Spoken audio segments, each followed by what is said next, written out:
Assalamualaikum warahmatullahi wabarakatuh. Baik, saya lanjutkan di part 2. Candaan Nabi yang berikutnya adalah ketika seorang nenek mendatangi Rasulullah dan berkata, "Wahai Rasulullah, doakanlah agar memasukkan aku ke dalam surga." Kemudian Rasulullah menjawab, "Wahai Ummu Fulan, sesungguhnya wanita tua tidak akan masuk ke dalam surga."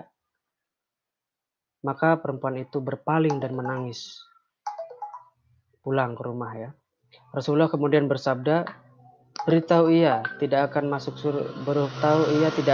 surga dalam keadaan tua. Allah Subhanahu wa taala berfirman, "Sesungguhnya kami menciptakan mereka bidadari-bidadari dengan langsung dan kami jadikan mereka gadis-gadis perawan."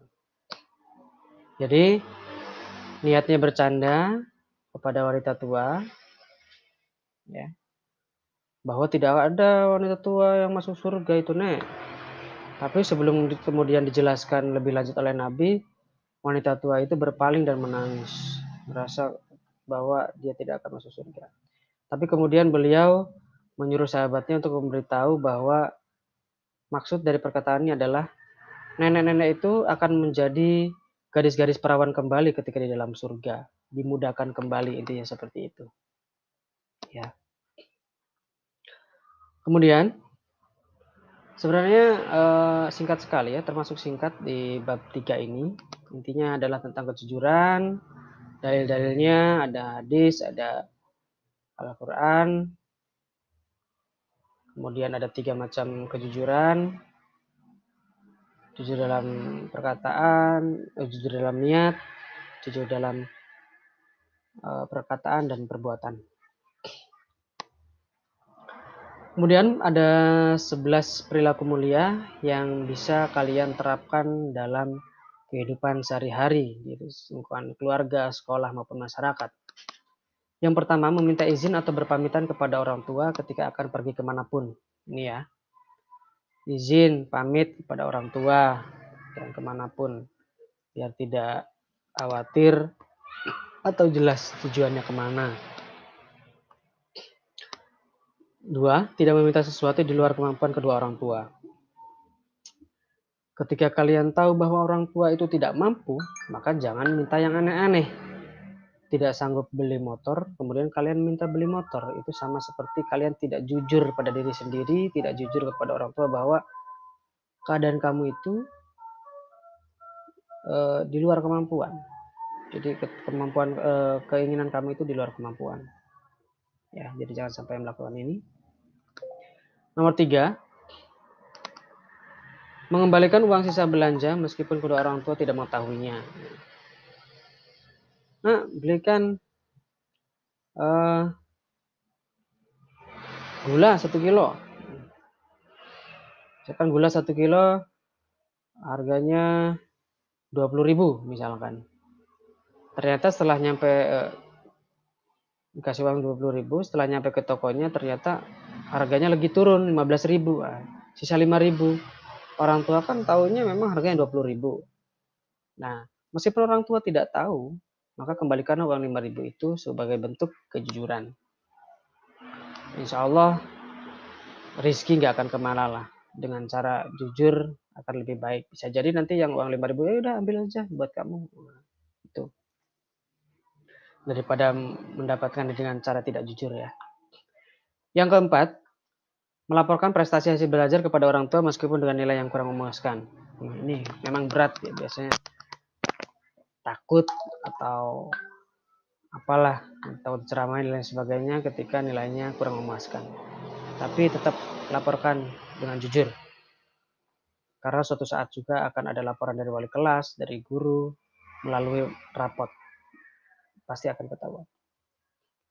Nomor 5, tidak memberi atau meminta jawaban kepada teman ketika sedang ulangan atau ujian sekolah.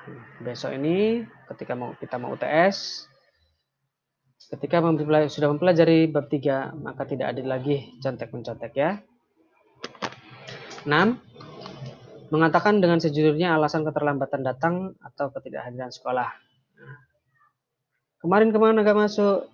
Jujur, misalkan, iya Pak, saya kesiangan bangunnya, akhirnya saya tidak berangkat. Iya Pak, saya bolos, saya apa? Ini jujur. Misalkan terlambat, ya Pak, saya bangunnya kesiangan, atau dia nggak bohong ketika bilang, misalkan Pak bannya bocor, padahal tidak, itu berarti bohong. Nomor 7, mengembalikan barang-barang yang dipinjam dari teman atau orang lain meskipun barang tersebut tampak tidak begitu berharga. Pinjam bolpen, pinjam tipo, tip X, pinjam pensil dan lain sebagainya. Kelihatannya sepele, barang-barang murah, tapi hal itu tetap harus dikembalikan. Karena yang namanya bolpen itu kadang berharga pada waktunya. Ketika akan mencatat akan menjadi sangat berharga. Jika tidak ada, rasanya emosi semua karena ada yang pinjam tidak dikembalikan misalkan. Nomor 8, memenuhi undangan orang lain ketika tidak ada hal yang dapat menghalanginya. Menghadiri undangan itu salah satu bentuk perilaku mulia dalam hal kejujuran, ya. 9, tidak menjanjikan sesuatu yang tidak dapat memenuhi janji tersebut. Jika bisa, bilanglah insya Allah bisa. Jika tidak bisa, mohon maaf, kemungkinan tidak bisa. Itu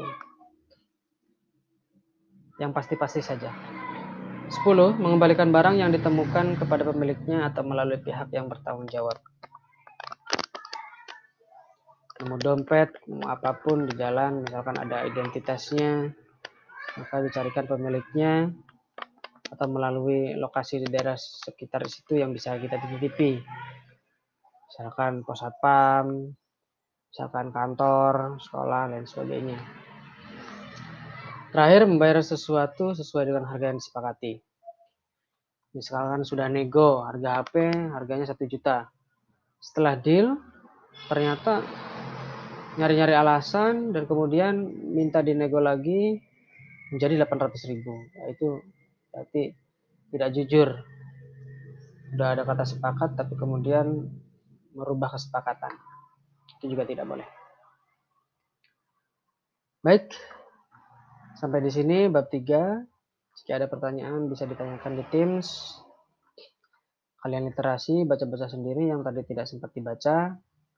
Saya yang membahas inti-intinya saja untuk mengefektifkan waktu. Singkat, padat, jelas. Sini ada rangkumannya.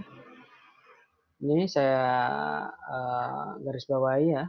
Ada satu rangkuman yang di sini diterangkan bahwa diperbolehkan dusta dalam 3 hal. Ya.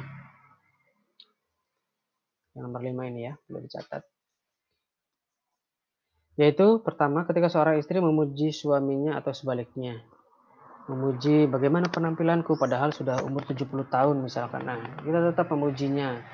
Bilang cantik, bilang menarik, bilang manis, atau lain sebagainya. Itu kepada istri. Yang kedua, ketika seorang akan mencelakai orang yang tidak bersalah dengan mengatakan bahwa orang yang dicari tidak ada. Itu. Tapi pastikan memang tidak bersalah dan takut terjadi pertumpahan darah, maka bilang tidak ada atau disembunyikan boleh. Yang ketiga, ketika ucapan dusta untuk mendamaikan 2 orang yang sedang bertikai agar damai rukun kembali. Nah, ini. Jadi bukan malah ngompor-ngompori, tapi malah nggak apa-apa bohong asalkan mereka berdamai. Misalkan si A, si B, si C. Si A dan si C ini bermusuhan. Si B harusnya punya tugas untuk mendamaikan. Si A kemudian bercerita ke si B tentang kejelekan si C, menjelek-jelekan si C. Begitupun si C curhat ke si B, menjelek-jelekan si A. Tapi si B di sini tidak boleh bilang apa adanya, maksudnya karena bertujuan untuk mendamaikan.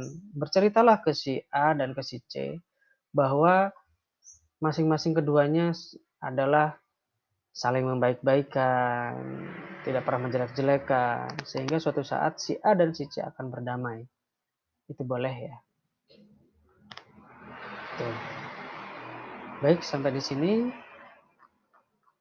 bab 3 cukup. Nanti untuk materi UTS insya Allah bab 1, 2, dan 3. Itu adalah kisi-kisinya. Terima kasih atas perhatiannya. Wallahu muwaffiq ila aqwamit thoriq. Wassalamualaikum warahmatullahi wabarakatuh.